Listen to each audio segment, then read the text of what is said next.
Hi mga ka-First! We are here at First Gentry and today i-explain ko po sa inyo ng mabilis ano ang included sa ating Calista Win. So Calista is our best-selling unit sa buong First Park Homes. With our Calista, included na po ang gate. Okay, itong gate, itong fence, so hindi nyo na kailangan magpa-fence. Itong turf stone, ito lang yung hindi kasama kasi at saka yung landscaping kasi lupa po siya upon turnover.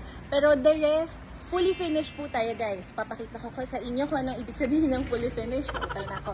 Ayan, so tatlo kasi ang finish guys. Bare finish, semi-finish, and fully finished. Pag sinabing bare finish, usually ito turn over lang sa inyo yung pinaka-structure. Tapos ikaw pa rin na magpapaayos ng lahat. Ceiling, pintura, flooring. Semi-finish naman kahit papano meron ka pa din ipapaayos. Usually ang included lang sa kanila is may pintura na yung mga pader. The rest guys, ikaw pa rin ang magpapagawa.